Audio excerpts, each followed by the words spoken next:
Hello and welcome back to Assetto Corsa Competizione. They have recently just released their first big update for their early access release. This is not going to be a full comprehensive overlook at the game and everything that's involved, all the different weathers and night modes and things like that. If you do want to see that, I did it in my first ACC video. I'll pop a link in the description, one at the end of the video, and probably a little tag on the screen. So I do recommend going over and watching that if you are interested to know more about Assetto Corsa Competizione itself, how their early access release schedule is working, and as well as all the different modes. So the different weather, night time you can obviously do. There's a couple of different types of rain.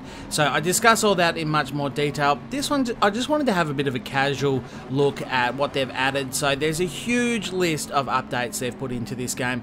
Way too many for me to read out. It would take me far too long and you would all lose interest when you could just go over and read it yourself. So again, I'll pop a link down in the description so you can go over to the Steam page and read all the host of updates, but there really is a heap of them. Things that they've fixed, as well as things that they've added in, so they're definitely working hard on this game. It's going to be really, really good. And as I say, today I really just wanted to have a bit of a look at the two major things that they have done, and that is they've introduced a new car, which is of course the Bentley Continental GT3, as well as a brand new track, which is the Misano circuit. They have also introduced VR support into this release, but I don't have VR myself, so unfortunately you're not going to be able to see that here. But as the race does get underway, it's probably a very good time to remind you that this is very, very early in the development phase. This is still an early release. This is build 2, and the full release doesn't come out on Steam until Q1 2019, so we've got many more months of content drops and fixes, updates, things like that to come. So I must admit, one thing I was concerned about when I was reading that early access program that they released for the game is that each time they had the content drop, so they'd have more cars and tracks and things like that, I wasn't quite sure how much of what was already released they would be fixing.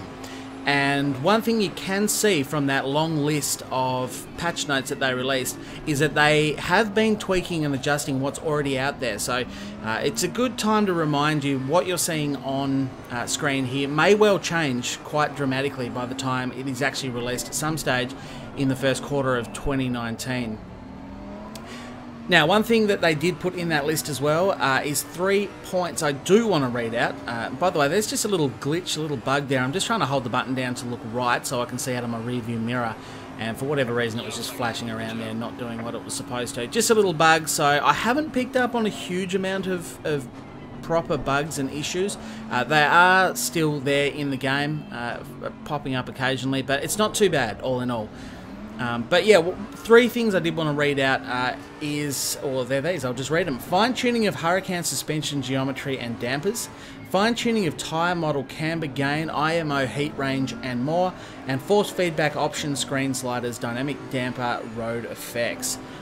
So what you can see there is that they have actually tweaked the way that the Hurricane feels, the way it handles, the way the tyre model works. So already in just the first update, so it's only been a month since it came out initially, they've already tweaked a lot of things. Now, how much of this long list of fixes and updates were already in the game? Because obviously they may well have released a certain build, the first build, to come out on September 12th. And a lot of these things might have already been done, so this might sort of be a very flattering list of updates. I don't know, maybe they're going to be looking at it every time. I'd like to think that they're going to be constantly taking user feedback, because what's the point of this early access program if they're not going to be taking user feedback and then tweaking directly and getting it straight into the next update? They look to have done that here. There's so many different things, so I haven't gone back and tried the Hurricane, but it may well feel very, very different to how it did before. But one thing I will comment on in this video is, more topically, the Bentley, because that's what we are driving. Obviously the car looks great, it sounds fantastic, and it feels really nice to drive in terms of how the car holds the road and everything like that. This is the thing that people are going to be most interested in, because this being a full simulator, and they definitely want this to be a full simulation experience. They don't want this to kind of be a simcade or anything like that. And they're going to be wanting things like tyre models and the way the car feels on the road, the way it hangs onto the road. They're going to want that to be pretty accurate. So people straight away are going to start looking at games like iRacing and maybe even Project Cars 2. Now, personally, I think this already feels a lot better than Project Cars 2. I would put P-Cars in the same category as something like a Gran Turismo. It doesn't really feel realistic. It's a great fun game and it's got everything in it. I do love it. It's probably more simulated than something like a Gran Turismo, but I wouldn't quite put Project Cars 2 in the same simulation category as iRacing or the first Assetto Corsa. Now, a lot of people are going to be wondering how this feels compared to iRacing. I don't want to comment too much on that because I haven't spent enough time in iRacing recently. I did there a few years ago, haven't done for a while, so I don't really want to draw direct comparisons, but it does feel very good. The way the car handles at low speeds, high speeds, it's quite predictable. It holds the road fairly well. There's no alarming loss of traction like you will feel in other games like Project Cars 2. There's no sort of weirdness there, so I don't know. For me, it's feeling quite good. And quite, yeah, very much a simulator, which is what they're aiming at. And it looks like they're going to continue to tweak that. So they'll take user feedback, and whether or not they draw on iRacing as a benchmark, I would imagine that they would be. So that's an exciting prospect because they're going to be striving for the good things to happen. Now, as I say, I haven't tried the Hurricane. It's something I will try. The other thing I haven't tried is this with a controller. I got a few questions after the first video as to how it feels with a controller. Honestly, I haven't tried it and still haven't as yet. But one thing I did notice, and it was after I recorded this footage, was that they have tweaked the stability control as well. So stability control, I get the impression that's something they've added into this game to help controller users actually manage the cars themselves, because obviously controllers are a little bit harder in full simulation than a steering wheel. But they've actually wound that back a little bit because people must have been using it in conjunction with the steering wheel to gain an advantage and be even stronger. So it looks like they've wound that back a little bit. It's a shame I didn't try a controller straight up, but I think for the next patch, so again, this isn't a comprehensive thing, this isn't a scripted video, I just wanted to have a quick chat about this for just a short amount of time. I'll do this each time there's an update, so there's another one, as I say, coming in November 14th, where they introduce the BMW M6 and the Circuit Paul Ricard, and that is also, more crucially, the multiplayer update. So I'm absolutely chomping at the bit to try multiplayer and see how that does go. There's also a behavioural data analysis rating system coming in. So at the moment, next to the rating system, they've really just got track competence, consistency, car control, things like that. And there's a performance rating and safety rating coming into this build as well. So it's not something I'm probably going to spend a huge amount of time doing at the moment, but by the time November comes around, I might actually start playing a little bit more of this. I might even be able to do a quick live stream. I won't stream this at the moment. It's not that well optimized for streaming. OBS doesn't love it, and you can still see the occasional flashback to where it says AC early access or whatever the case may be.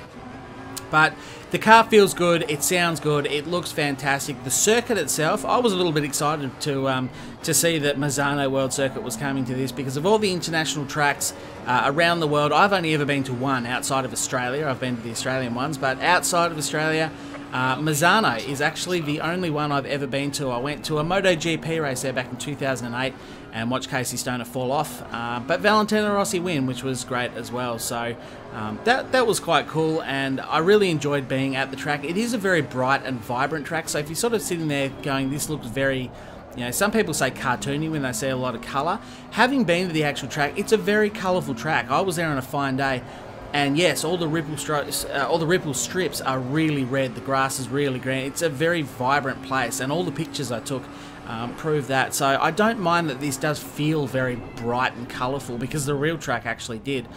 Can confirm from actual experience, which is nice, and something I can't really say at any of the other tracks. But I think that probably is going to wrap up this. As I say, there's not much more to say on this. The car looks, handles, feels, sounds great. The circuit's fantastic. I love that it's included in the track. We'll see how the game goes with future updates. Obviously, it's not yet on console. It's only on Steam. I still truly believe that by the time this is fully released in Q1 of 2019, they're going to start then working on getting this out on the consoles and putting that across, much like they did the first AC game. So another reason why I know a lot of my subs are based with Gran Turismo.